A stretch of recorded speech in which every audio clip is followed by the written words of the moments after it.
responsable donc fait l'objet d'une part d'un périmètre un petit peu poreux, puisqu'il va concerner à la fois les empreintes relatives à l'économie, le social, l'environnemental qui vont être associés au numérique, et d'autre part en fait tous les services associés.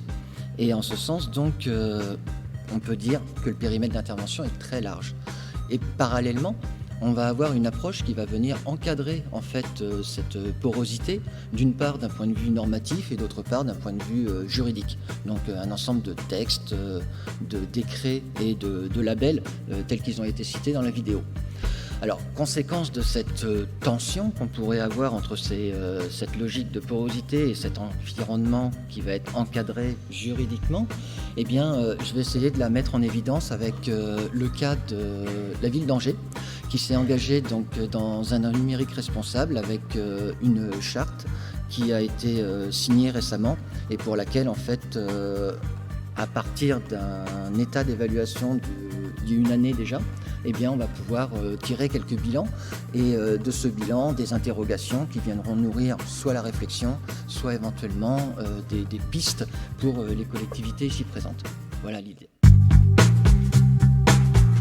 Donc, avec cette proposition finalement d'une Smart City humaine et qui avait l'intérêt à travers son projet autour des données, ce sera mon deuxième point, d'essayer de voir comment on pouvait être beaucoup plus soutenable et donc ça rejoint votre thématique de la durabilité du management de cette grande affaire.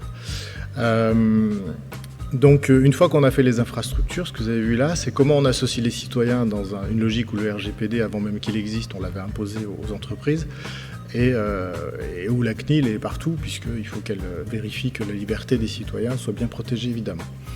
Une fois qu'on a fait ça, on est en capacité en fait de produire de la donnée de manière massive. Et cette donnée nous permet deux choses. D'une part, avec un comité d'éthique, j'insiste là-dessus, et une approche aussi avec une charte et un travail avec les citoyens sur ces enjeux de données, parce qu'il faut aussi une forme d'acculturation et qu'on ne soit pas dans un débat uniquement pour et contre. Une fois que ces éléments d'infrastructure sont posés, on peut rentrer dans cette logique qui est celle de comment on peut optimiser le service public de manière beaucoup plus puissante avec les agents du service public. Donc, un exemple, c'est des data challenges on en a fait 3, un sur les mobilités, un sur l'espace public. Donc la mise en place d'une gouvernance de la donnée, projet piloté par le contrôle de gestion, puisque nous avons commencé à travailler sur ce sujet avec l'idée de faire un système informatisé d'aide à la décision. Donc je fais écho aux propos du président du groupe service public de la DFCG de tout à l'heure. Performance, technologie, responsabilité, ce sont les axes sur lesquels nous nous sommes appuyés pour avancer sur ce projet. Donc, je vous présenterai en 2 points, donc la partie construction de la gouvernance de la donnée et ensuite l'application au service de collecte. Les données sont nécessaires, les collectivités en manipulent beaucoup. On s'est aperçu au fur et à mesure du diagnostic qu'il y avait peu de partage de ces données entre les services, qu'on fonctionnait beaucoup en silo, qu'on avait du mal à garantir la fiabilité et l'actualisation de ces données.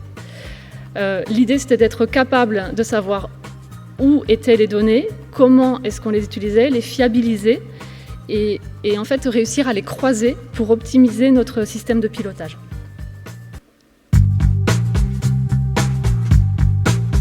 Juste quelques mots ici pour vous parler des aspects de numérique et de transition écologique, mais à travers le regard d'un juriste, effectivement, puisque moi je vais aborder ces questions sous l'angle un petit peu de l'encadrement normatif de l'ensemble. Donc, on a bien sûr parlé de ces nécessités contemporaines, de prise en compte effectivement du dérèglement climatique, de prise en compte de la décarbonation.